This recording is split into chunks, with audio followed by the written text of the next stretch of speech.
Welcome to the static field frequencies of the unknown. You've tuned in to Channel 19 Mysteries, and I'm your host, Midnight Rider. Tonight, we're opening up a classified vault of the unexplainable. We usually trust our authorities to have all the answers, to bring order to the chaos using science, reason, and undeniable proof. But sometimes, the badge and the gun are entirely useless against what lurks in the dark. We are looking at the moments when the hunters of the physical world became the hunted by something far beyond our reality. Before we cross the yellow tape into these chilling official reports, make sure you hit that like button, subscribe to the channel, and leave a comment down below. Tell me if you've ever had an encounter you simply couldn't explain. Now, let's get into tonight's story.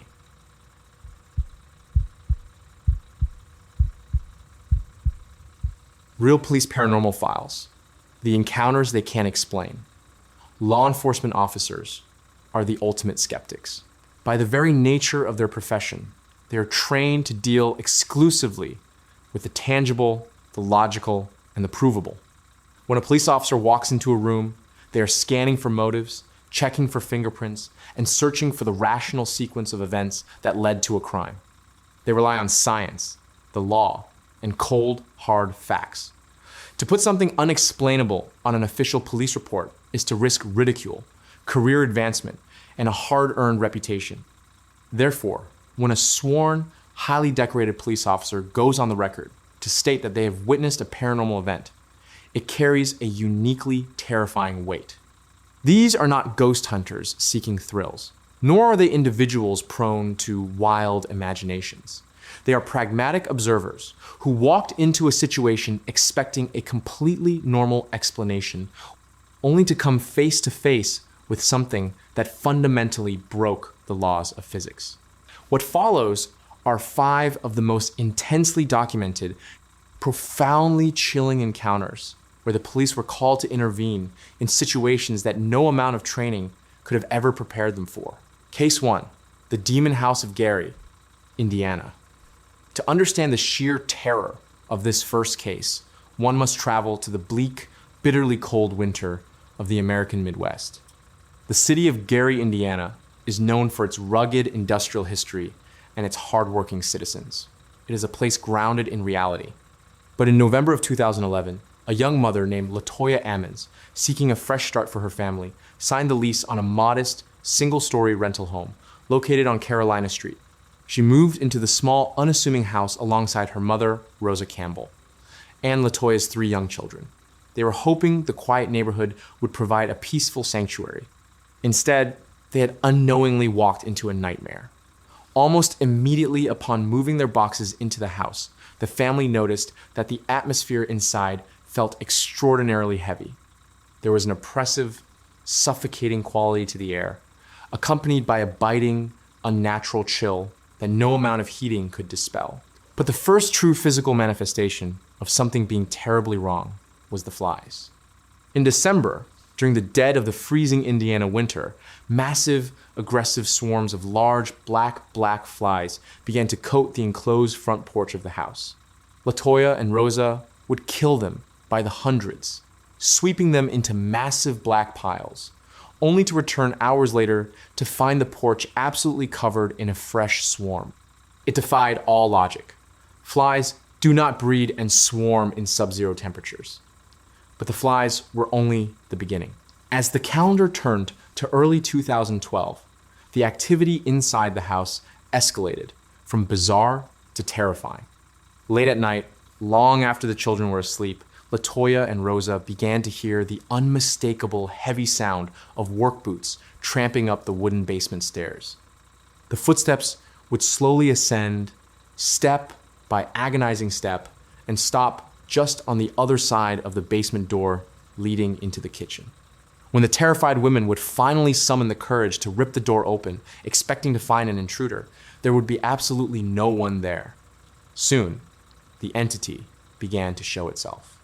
Rosa Campbell awoke one night to see a towering, shadowy figure of a man pacing back and forth in their small living room. The family would find wet, muddy boot prints trailing across their freshly cleaned floors, originating from the basement and disappearing into thin air. The situation reached a horrifying climax when the unseen force began to target the children. Rosa Campbell was sitting in the bedroom with LaToya's 12-year-old daughter when the unthinkable happened. According to Rosa's official testimony, the young girl suddenly became rigid, her eyes rolling back into her head.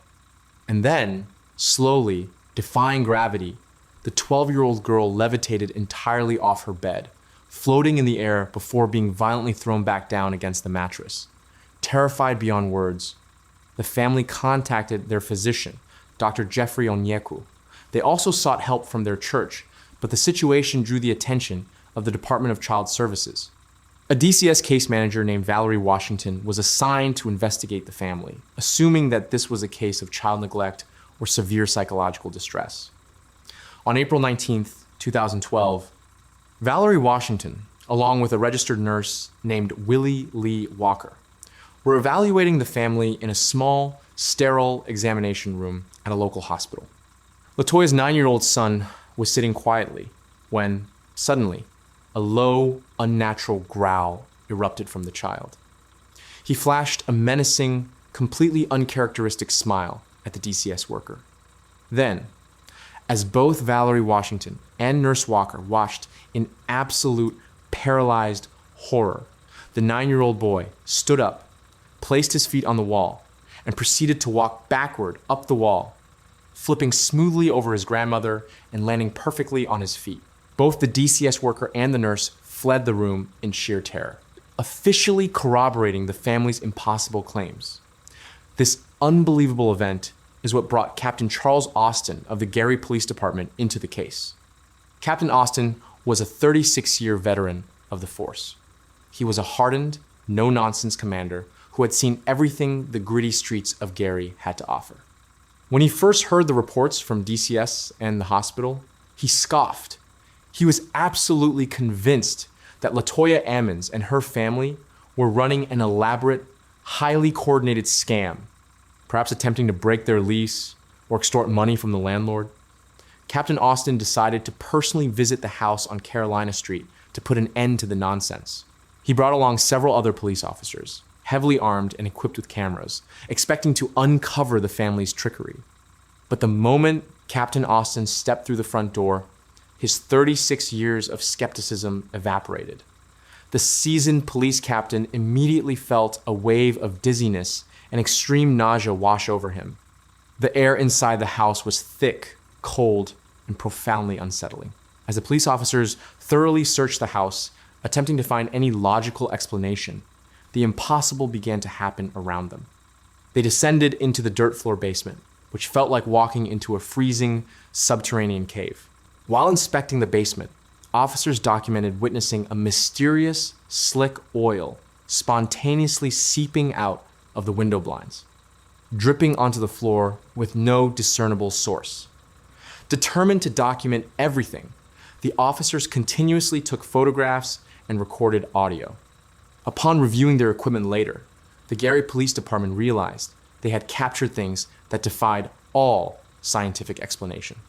On one of their digital audio recorders, amidst the sounds of the officers walking through the empty house, a raspy, disembodied voice could be heard clearly, whispering the word, "Hey."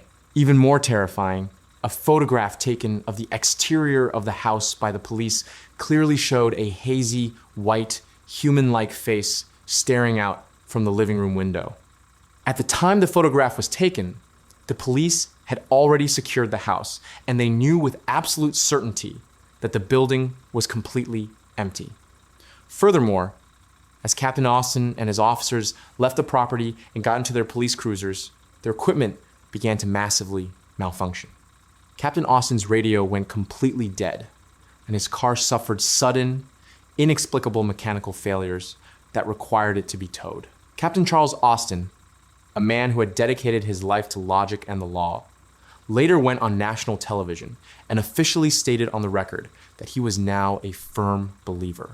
He unequivocally confirmed that what he and his officers experienced in that small house on Carolina Street was not a hoax, not a scam, but a genuine encounter with something entirely demonic. Case 2, the official police report of Vallecas.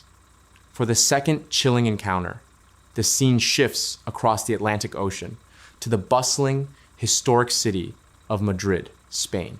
In the working class, densely populated neighborhood of Vallecas, a tragedy unfolded that would ultimately result in the most uniquely terrifying police report in European history. The horror began in March of 1990. A teenage girl named Estefania Gutierrez Lazaro, a bright and popular student, decided to use a Ouija board with her friends at school. They were attempting to contact the spirit of a friend's recently deceased boyfriend. However, during their makeshift seance, a teacher discovered them. The teacher, angry and strictly religious, snatched the Ouija board and physically snapped it in half to stop the session. According to the terrified friends who were present, the moment the board was broken, a small, swirling cloud of thick, white smoke erupted from the center of the broken board. This smoke drifted rapidly toward Estefania and shot directly up into her nose. From that exact day forward, Estefania's life dissolved into a horrifying ordeal. Over the next several months, the normally healthy teenager began suffering from massive, violent seizures. She would fall into terrifying trance states, during which she would foam at the mouth, her eyes would roll back, and she would violently bark and snarl like a rabid dog. She would scream hysterically, pointing at the empty corners of her bedroom, sobbing that tall, hollow-faced shadows were gathering around her bed, demanding that she come with them. Her parents, Maximo and Concepcion, were absolutely frantic. They took her to numerous doctors, neurologists, and psychiatrists, but every single medical professional was completely baffled. Estefania's brain scans and blood tests all came back perfectly normal. Tragically, on August 14th, 1991, Estefania Gutierrez Lazaro was found unconscious in her bedroom. She was rushed to the hospital, but she passed away shortly after arriving. The official medical autopsy simply stated the cause of death as sudden and suspicious, offering the grieving family absolutely no closure. But for Maximo and Concepcion, their daughter's death was not the end of the nightmare. It was merely the beginning of a relentless, terrifying haunting. Shortly after Estefania's funeral, the family's small apartment on Calle Luis Marin turned into a war zone of paranormal activity. Heavy glass doors would violently slam open and shut on their own, shattering the glass into thousands of pieces. Appliances would turn on and off, unplugged from the walls. The terrified parents would lie awake at night, listening to agonizing, disembodied whispers echoing through the narrow hallways, and the sound of dragging footsteps approaching their bedroom door. The torment reached an unbearable crescendo on the freezing night of November 27, 1992. Maximo and Concepcion were in their bedroom when they heard a massive, booming crash, followed by the sound of something extremely heavy being dragged across the floor of the hallway. Then, a framed crucifix that had been securely nailed to the wall was violently ripped down by an invisible force, flying across the room and shattering. This was the final straw. Terrified for their lives, the parents grabbed their remaining children and fled the apartment, running out into the freezing, rain-soaked streets of Madrid in their pajamas. From the safety of a public telephone booth, they frantically called the police. Inspector Jose Negri, a highly respected, deeply pragmatic officer of the Spanish National Police, received the call. When he arrived at the street corner with 3 other heavily armed officers, he found the Gutierrez Lazaro family shivering in the rain, completely inconsolable. Inspector Negri, assuming this was a case of a home invasion or a violent burglary, ordered the family to stay outside while he and his officers drew their weapons and cautiously entered the apartment building. The officers slowly made their way up the stairs and unlocked the door to the apartment. The moment Inspector Negri stepped across the threshold, he felt an immediate, shocking drop in temperature. It was a biting, unnatural cold that seemed to cut right through their heavy, insulated police coats. The apartment was pitch black. With their flashlights drawn and weapons ready, the 4 officers began to clear the apartment room by room, checking every closet, looking under every bed, ensuring that no intruder was hiding in the shadows. They found absolutely no one. The apartment was completely empty. But as the officers stood in the hallway, lowering their weapons and preparing to write the incident off as a misunderstanding, the apartment seemingly came alive around them. While Inspector Negri was standing near the master bedroom, the massive, heavy wooden door of an armoire suddenly swung open with explosive, violent force. It slammed so hard against the wall that it nearly tore the hinges off. The officers flinched, shining their lights into the closet, but it was completely empty. Seconds later, a deafening, thunderous bang echoed from the outdoor terrace. The officers sprinted to the balcony, weapons raised, but found nothing. There was no wind, no debris, nothing that could have caused a sound that loud. Then, the phenomena became deeply specific. As Inspector Negri stood frozen in the hallway, a heavy, framed poster that had been securely taped to the wall suddenly began to tear itself. To the officers' absolute astonishment, they watched as invisible claws seemingly ripped through the thick paper, tearing it completely off the wall and tossing it to the floor. The officers then moved into the room that had once belonged to Estefania. There, resting on a small wooden nightstand, was a framed photograph of the deceased teenager. Suddenly, right before the eyes of the trained police officers, the photograph inexplicably burst into flames. But it did not burn the wooden frame, nor did it burn the entire picture.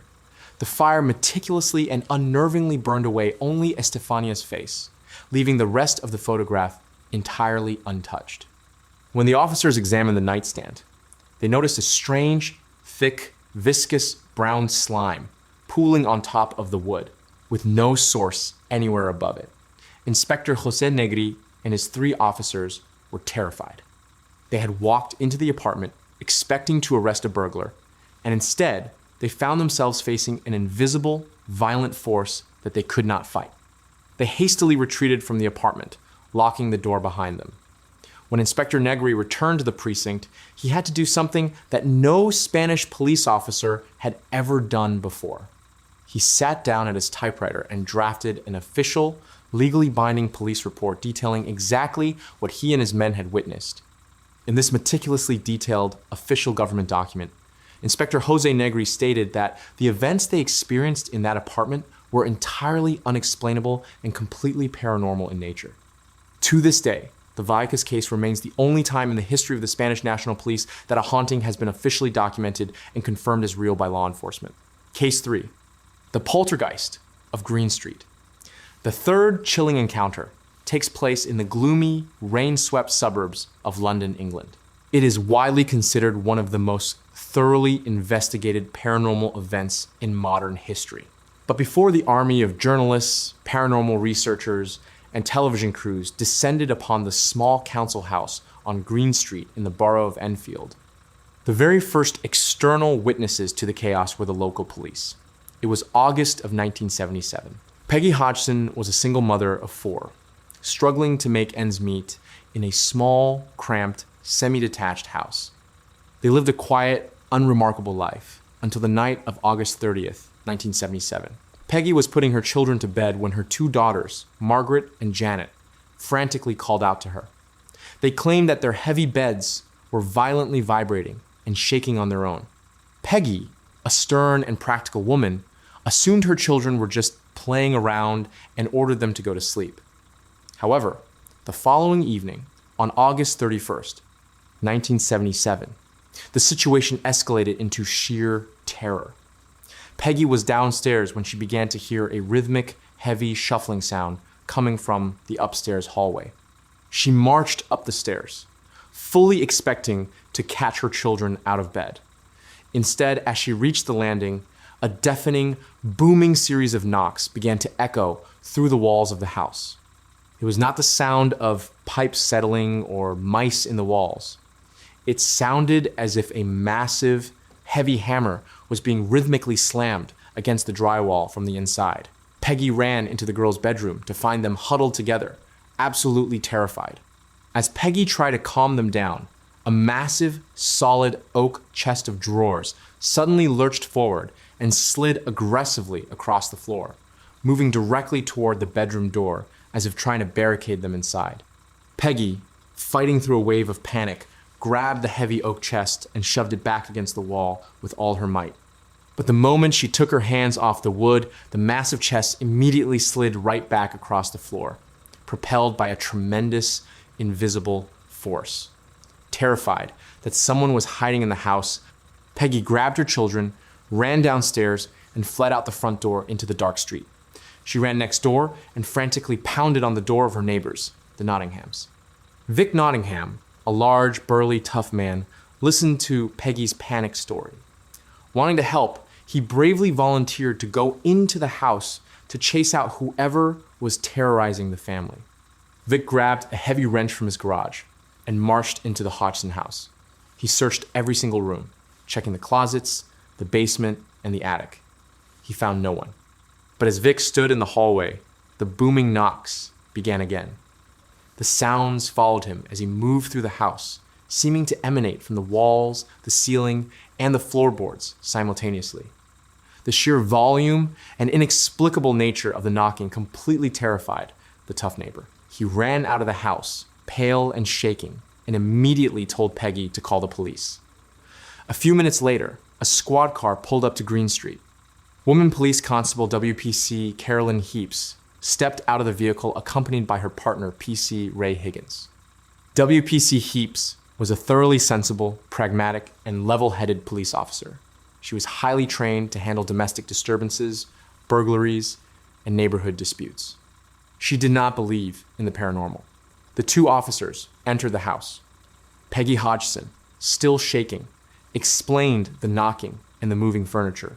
WPC Heaps, attempting to be a calming presence, began a methodical, thoroughly professional sweep of the house. She checked the plumbing to ensure it wasn't a water hammer effect. She checked the exterior brickwork, the windows, and the doors for any signs of an intruder. The officers found absolutely nothing out of the ordinary. They returned to the small, cramped living room on the ground floor to speak with the family. WPC Heaps stood in the center of the room, holding her official police notebook, preparing to tell Peggy that there was nothing the police could do about strange house noises. But as WPC Heaps stood there, a heavy, fully upholstered armchair located a few feet away from her suddenly wobbled. The police officer stopped speaking and stared at it. The large armchair then lifted slightly off the ground, hovered for a fraction of a second, and aggressively slid 4 feet directly across the linoleum floor, completely on its own. WPC Carolyn Heaps was utterly stunned. Her brain immediately attempted to find a logical explanation. She rushed over to the heavy armchair, fully expecting to find that a string, a hidden wire, or some sort of elaborate mechanical device was attached to it. She got down on her hands and knees and thoroughly inspected every inch of the chair. She pulled the cushions off, checked the wooden legs, and ran her hands all over the linoleum floor underneath it. She checked the skirting boards along the walls for hidden magnets. There was absolutely nothing. No wires, no strings, no magnets, no slanted floors. The heavy chair had simply moved across the room under the power of an invisible entity. WPC Heaps stood up, looking at her partner, PC Higgins, who was equally pale and astounded. They realized with absolute certainty that whatever was happening in this house was not a prank and was certainly not something that a badge or a pair of handcuffs could solve. Feeling completely helpless and deeply unnerved, WPC Carolyn Heaps opened her notebook and wrote her official report. In her sworn statement, she documented exactly what she saw the chair do, but concluded her report by stating that because there was no crime being committed by a living person, it was not a police matter. She and her partner left the house, leaving the terrified family to endure months of relentless, heavily documented paranormal torture. Case 4, the Tallman Bunk bed haunting. For the fourth deeply unsettling encounter, we return to the United States, specifically the small, idyllic, and usually profoundly quiet town of Horicon, Wisconsin. This is a town where crime is exceedingly rare, and the local police department spends most of its time dealing with traffic violations and minor disputes. But in the late 1980s, Horicon Police Chief Dieter Harder was thrust into a situation that would challenge his entire worldview and force him to publicly defend a terrified family against immense skepticism. The nightmare began for Alan and Debbie Tallman in 1987. They were a hardworking, deeply religious couple with 3 young children living in a quiet, comfortable house Hoping to save some money and create more space in the children's bedroom, Alan went to a local secondhand junk shop and purchased a set of used wooden bunk beds. He brought them home, cleaned them up, and set them up in the children's room. Almost instantaneously, the atmosphere in the Tallman house turned completely toxic. The very first signs were auditory and electrical. The family's radios would suddenly turn themselves on at maximum volume, with the dials violently spinning and switching between stations entirely on their own. The doors in the house would slam shut with explosive force, even when all the windows were closed and there was absolutely no draft. But the phenomena quickly escalated from poltergeist activity into horrifying visual apparitions. The Tallman children began waking up, screaming in the middle of the night. When Alan and Debbie rushed into the bedroom, the children would hysterically point at the corners of the room, claiming they had just seen a terrifying, hunched-over old woman with pale, glowing skin and long, stringy black hair standing right next to their bunk beds. The entity did not just target the children. One evening, Alan Tallman walked into the attached garage to retrieve some tools. The garage was completely dark. As Alan reached for the light switch, he heard a low, raspy, distinctly malevolent voice whisper directly into his ear, telling him to come here. Alan froze in terror. He looked into the pitch-black corner of the garage and clearly saw two glowing, crimson-red eyes floating in the darkness, staring directly at him. Alan lunged for the door, locking it behind him, refusing to go back into the garage for weeks. By January of 1988, the haunting had become so intense and violent that the family was forced to abandon their bedrooms.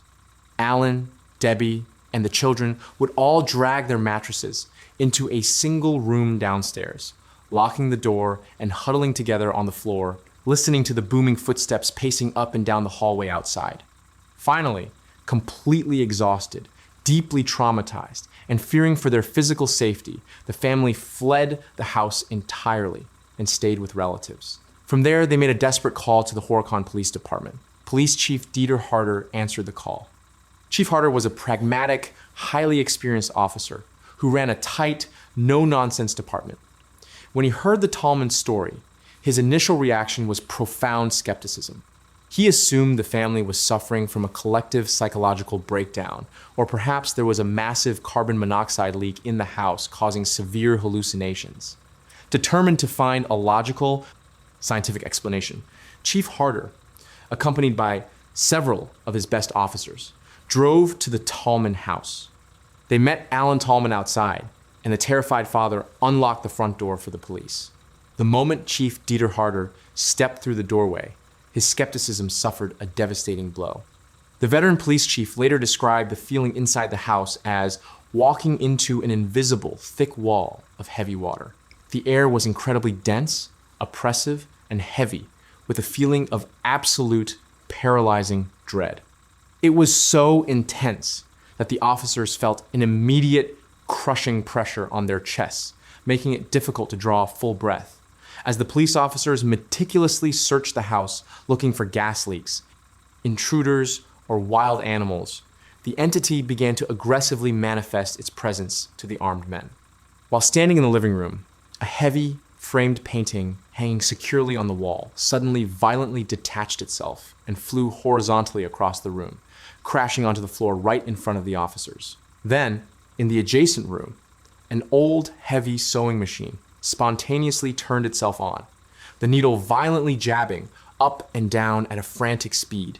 Despite the machine being completely unplugged from the wall socket, Chief Harder and his men searched every inch of the house, including the basement and the attic. They found absolutely no source for the phenomena. There were no hidden speakers, no wires, no structural damage, and no gas leaks.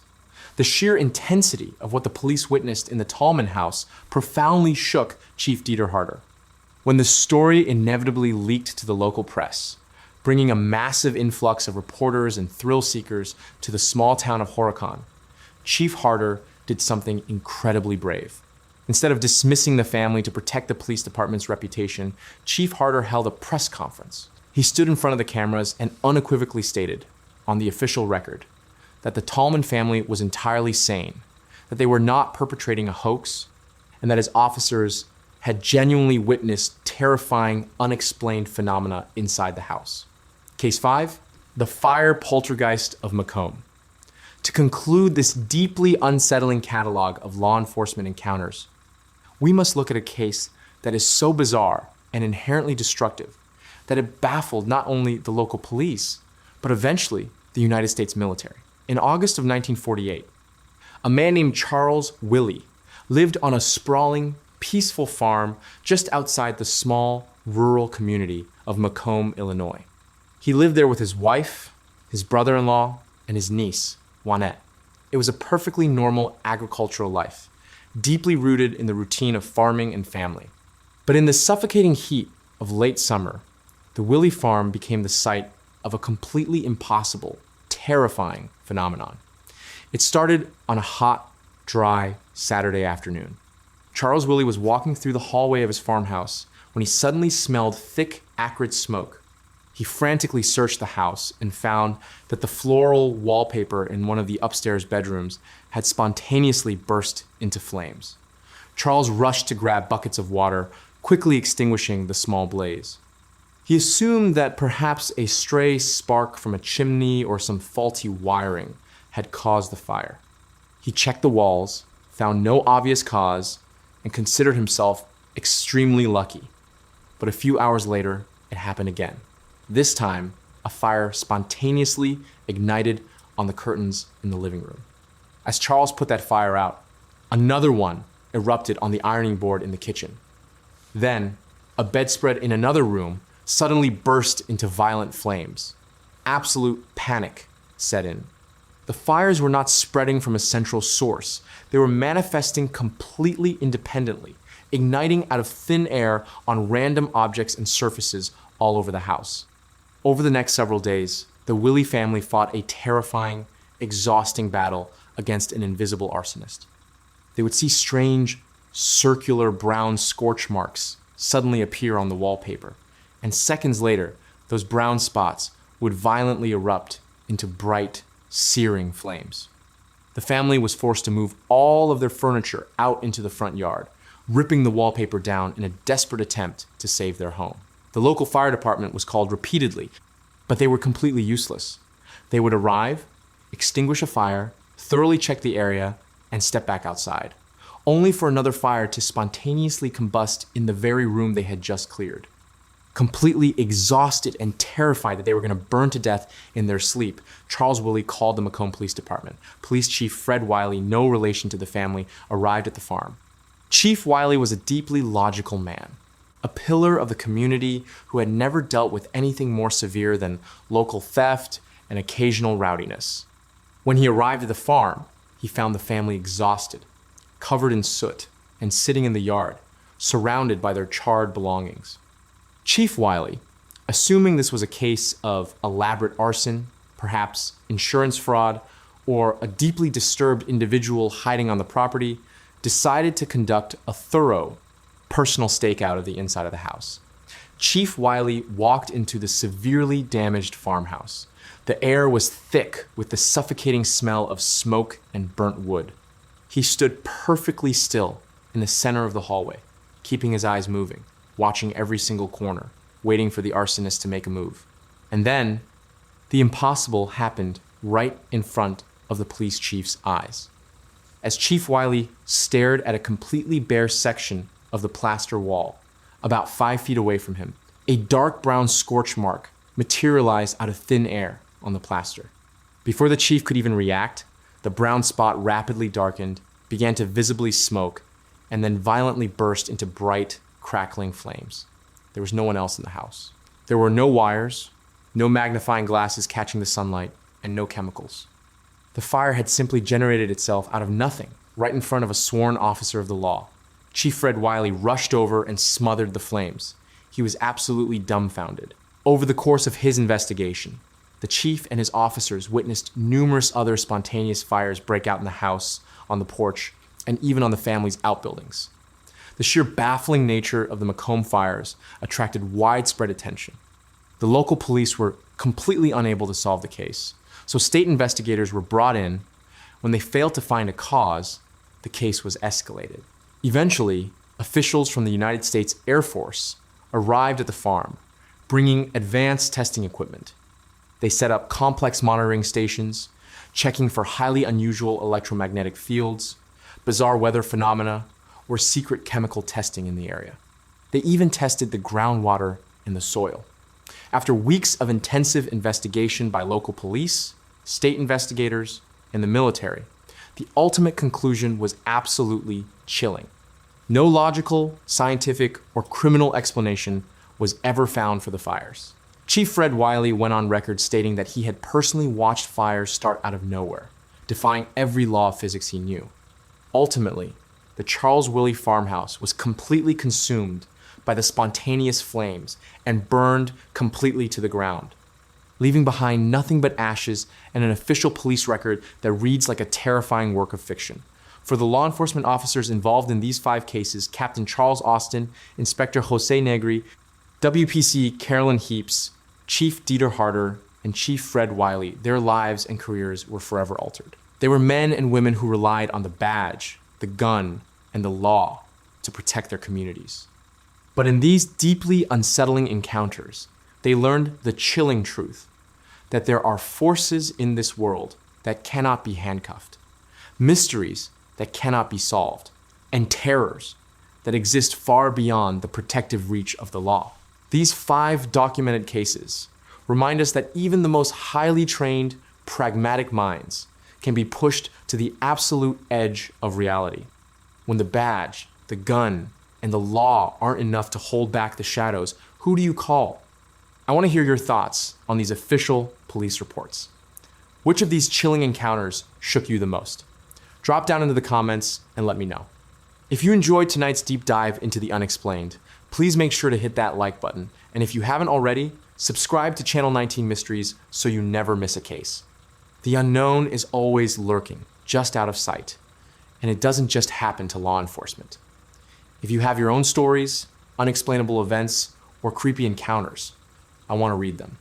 Send your experiences to mycreepyencounter@gmail.com, and they might just be featured in an upcoming video. I'm your host, Midnight Rider. Thank you for riding into the dark with me tonight, and please, stay safe out there.